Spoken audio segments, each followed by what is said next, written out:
Howdy, guys, and welcome to Cliff Notes, and welcome to night number 65 of the overnight feed recaps for Big Brother season 26. We've got like 3.5 weeks to go. We're getting down near the end at this point in time. 7 house guests in the house. We have as nominations, as a reminder, nominations this week. Mackenzie's HOH. She put up Chemo and Angela, with Angela being the target this week. She doesn't know that. I think everyone else does. But we had the big news yesterday, the veto competition. And so as to not bury the lead, let's just get right into it. The veto winner from yesterday is Mackenzie. Yes, Mackenzie has all the power this week. We're going to talk more about the competition and the repercussions and all of that. But yeah, I just wanted to go ahead and tell y'all that Mackenzie has won the veto competition this week. This week, yesterday. Last veto draw of the season. From this point on, there's no more back doors. There's no more veto draws. Everyone in the house gets to compete in every veto competition going forward. So we're into the end game. We are absolutely there. All right. Before the veto competition, a few conversations worth talking about. Then we'll get into feeds down for a long time and then some conversations afterwards. Let's start off with the veto draw itself. Apparently, Mackenzie drew house guest choice and picked Cam to play for her instead of Leah. And she's telling Chelsea that Leah was upset, that she could see it on Leah's face as soon as Mackenzie said Cam instead of herself.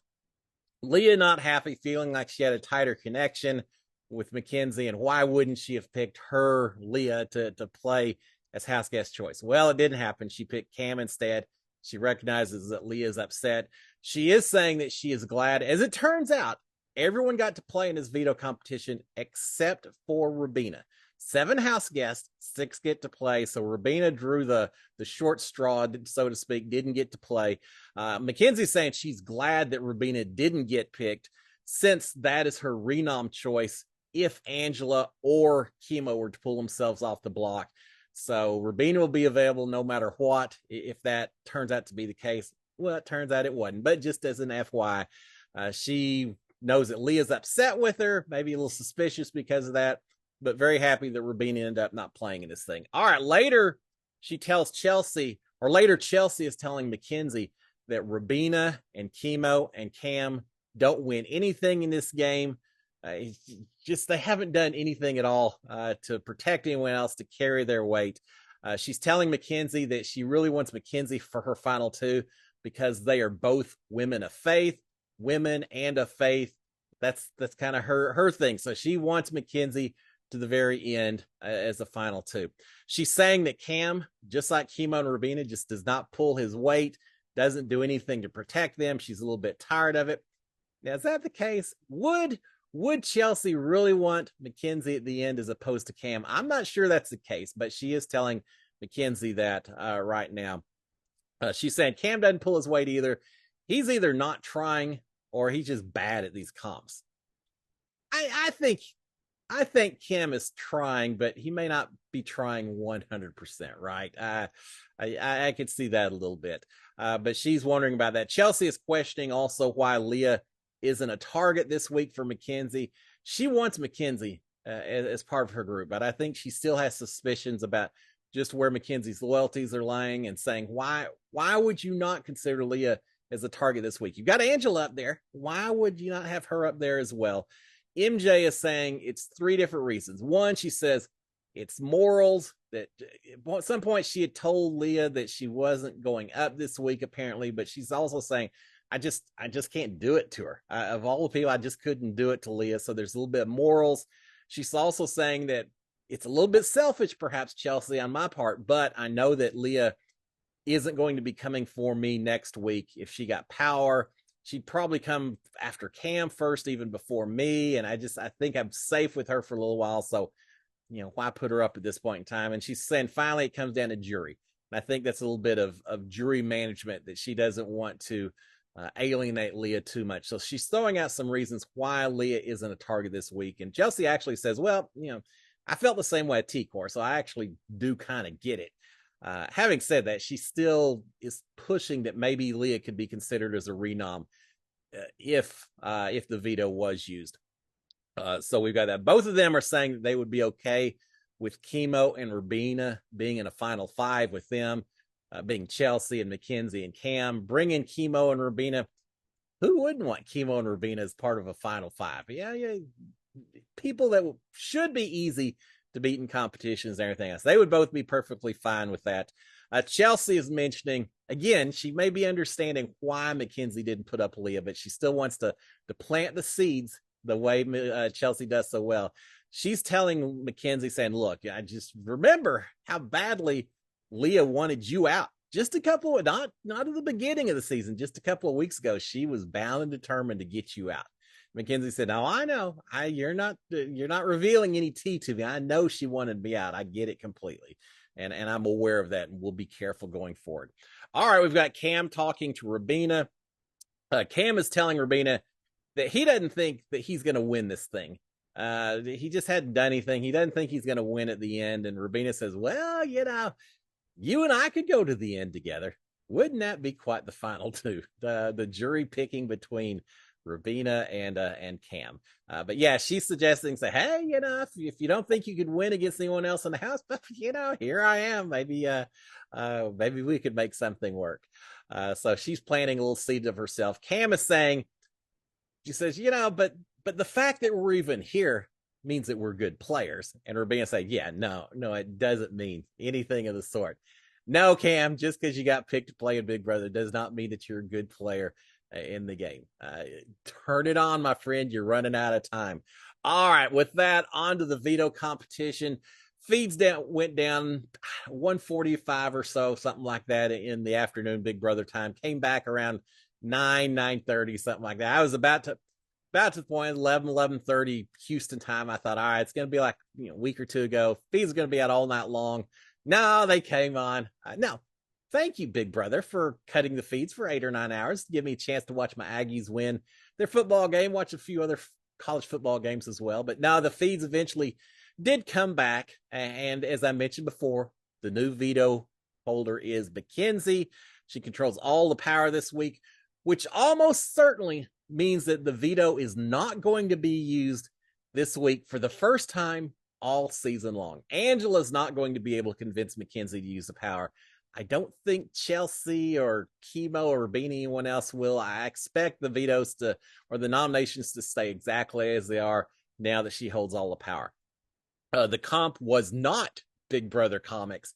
We had too long to talk about in here, but they sat around before the veto talking about what they thought their comic maybe would be. And it's kind of fun listening to some of that. They're talking about Chemo would probably be singing. Lisa would be Glitter Bomb. Matt would be Mad Eyes.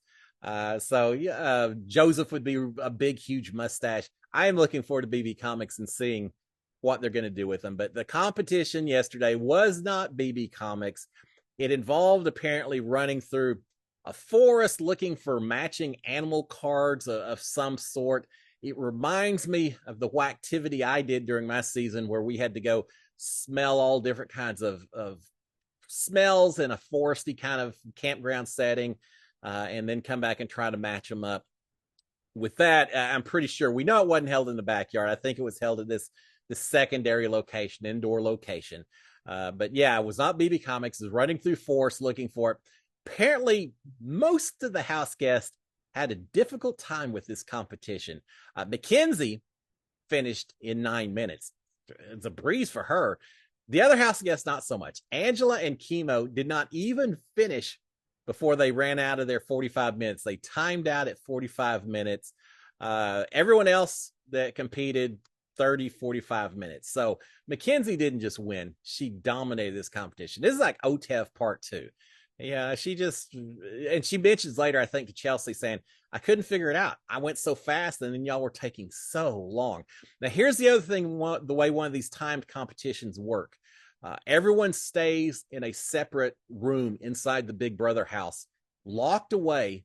I think Cam was in the storage room. Someone else is in a DR room. Someone else is probably in the each of the 2 bedrooms upstairs. Everyone is locked away in a different room from start to finish. So you can't compare notes. You can't give anyone hints, anything like that, which means these house guests spent 7, 8, 9 hours sleeping with just a quick break to do their competition.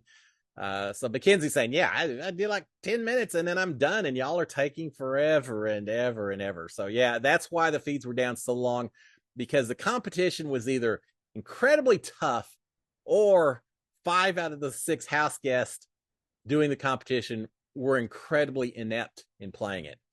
I've got my opinion on those two choices. I'll leave it up to y'all to decide what y'all think. But Mackenzie won this thing going away. All right. With all said, let's talk about the post veto conversations, because we did have some of them. We've got Cam and Chelsea talking. They're talking about how Mackenzie just breezed through this veto competition. A piece of cake. It wasn't even close. Chelsea is saying that Mackenzie is not going to go after Leah this week. She's bouncing around. It's just not going to happen.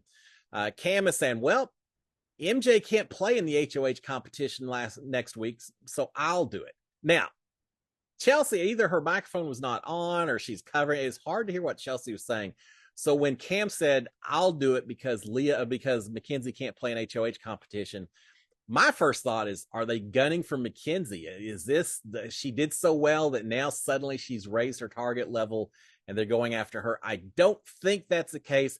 I think they're talking about Leah, that Mackenzie's HOH or can't compete next week, so she can't send Leah out, but that Cam can do it. He's mentioned that before. He told, I can't remember, Rabina or Mackenzie, he told someone a day or two ago that he would be the one to go after Leah next week with HOH. So, yeah, I don't think they're targeting Mackenzie just yet, but certainly Mackenzie winning both the HOH and the veto, and OTEV, winning the competitions that she's won, she is definitely raising her target level up and her threat level as a perception to other people. So she's got to be a little careful about that, especially when you're telling everyone that you're now the comp beast instead of Tucker. You got to be careful, Mackenzie, with that. But yeah, it sounds like they are both talking about going after Leah next week as the first, or I guess the first part of a double eviction, right? Yeah, that'll be interesting. All right. Apparently first part would be Angela heading out Thursday. Second part would be potentially Leah going out if Cam wins HOH, which is a pretty big if given his past history. All right. But that's the plan, at least. Apparently, along with the veto power, the winner also gets to see a movie, and it's like Wild Robot or some kind of little animatronic Pixar kind of, I don't know if it's Pixar or not, but some kind of a Wild Robot type movie that this comp tied into somehow. They get to see the movie, and of course they get to invite 3 of their friends. Well, maybe not friends, maybe just people they want to keep an eye on, but they get to invite 3 other house guests to watch the movie with them. So 4 people get to watch, 3 people have to stay somewhere else and not watch. MJ ends up picking Cam and Rabina and Chemo, and she says as justification that they are the 3 that haven't won HOH yet. They haven't gotten pictures, letters from home, so she just wants to do something nice for them. I think there's a little jury management in there as well, but she does pick those 3. Not sitting well with Leah or Chelsea, who are in the storage room complaining about it, saying it should have been the people who did best in the competition. We're basically being penalized for having done well in past competitions and won HOH. And it's kind of not fair that we didn't get picked. Poor old Chelsea. Chelsea has got to be upset that Cam and Mackenzie are going to be watching a movie together while she has to hang out with Leah and Angela for a couple of hours.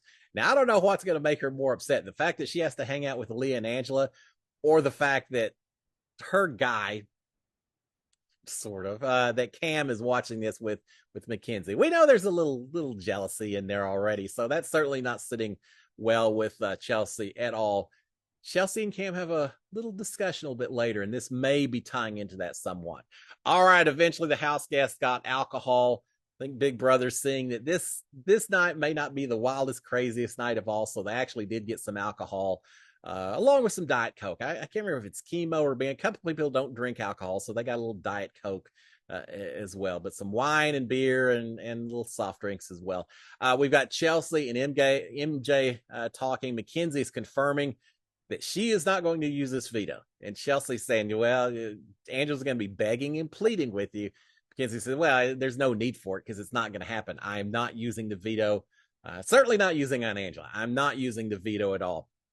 She says, but having said that, I still want to have one-on-ones with everyone just to learn what I can and talk to people. So we'll probably get some one-on-ones today, just for the purposes of Mackenzie consolidating power, I think.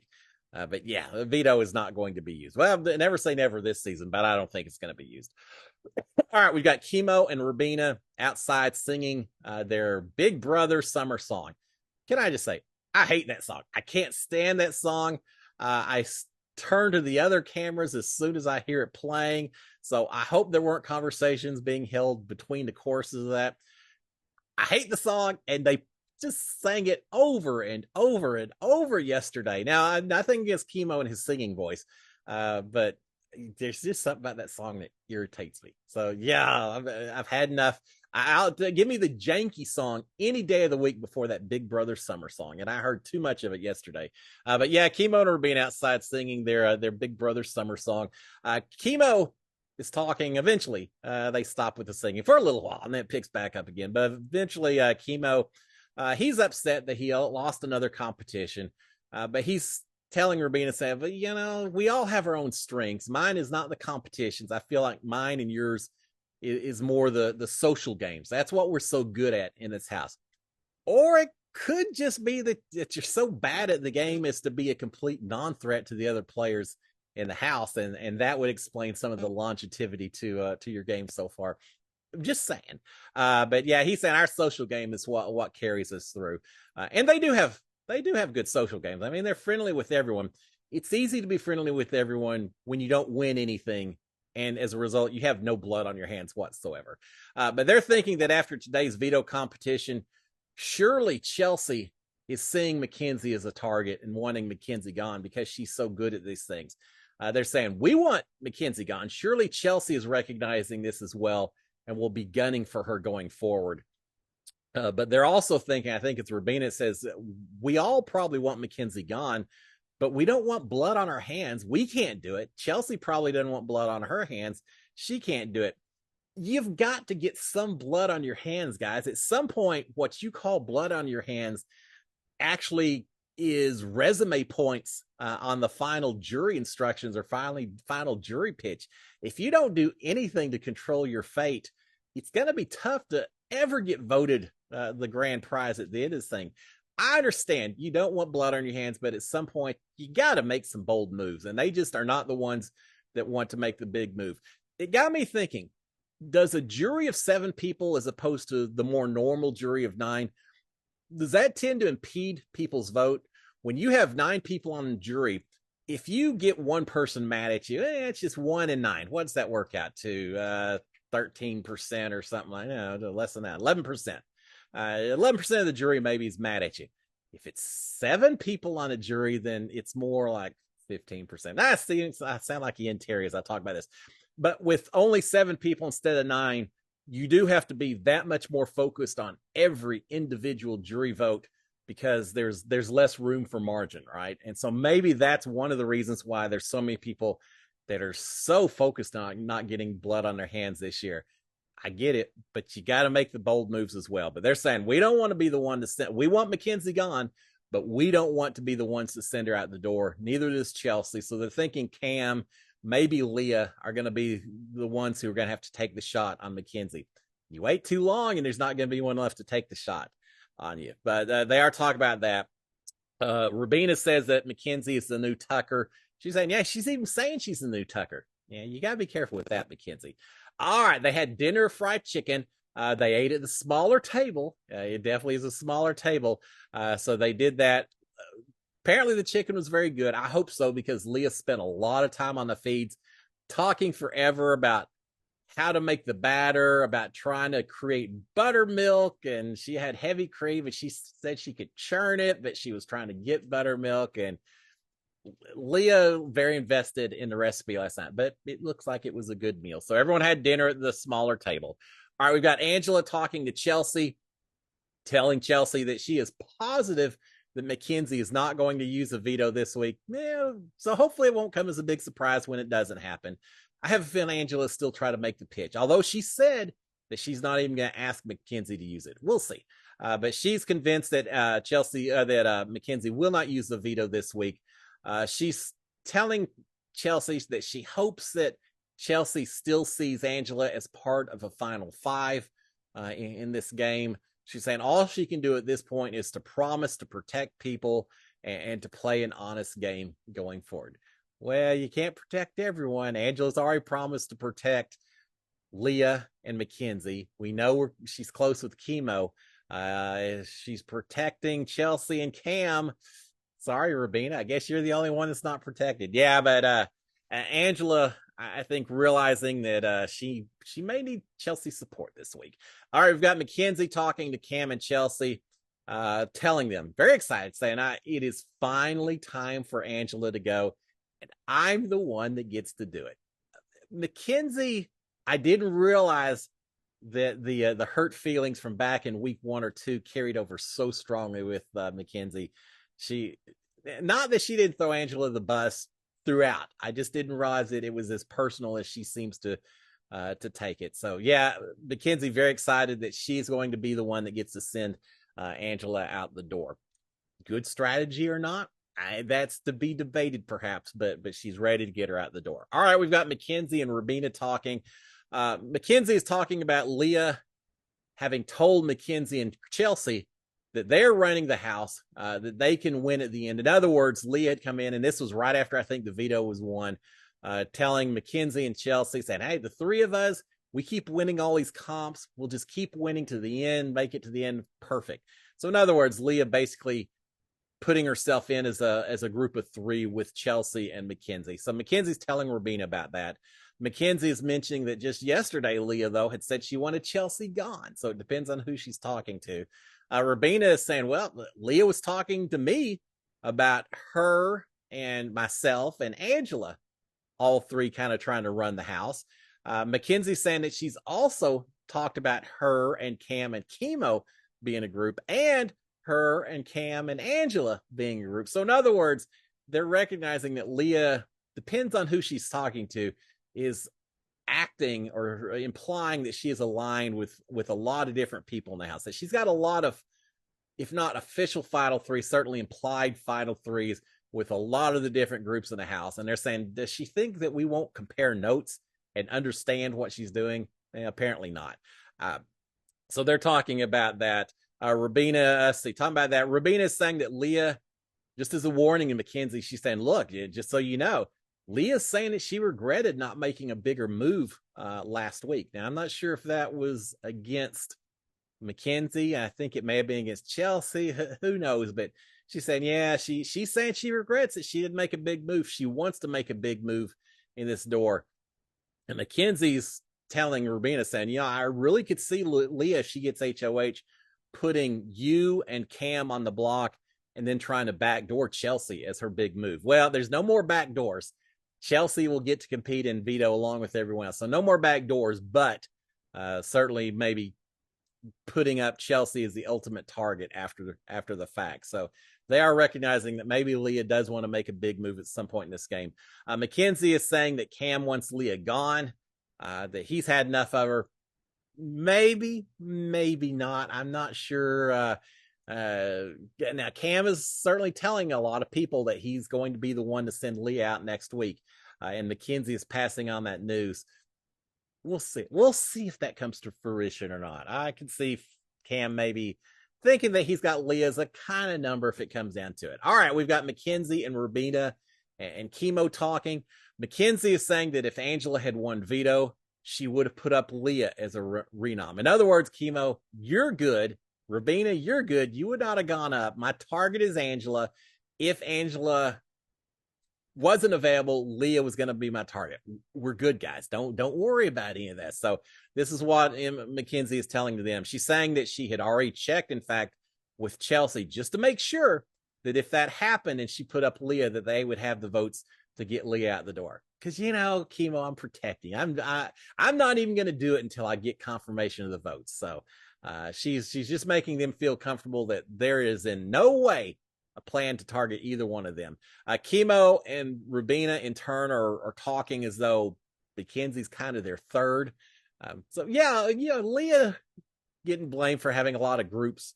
Well, there's other people in the house doing the same thing. So yeah, they're kind of saying, hey, well, let's do it. Let's make this happen and all.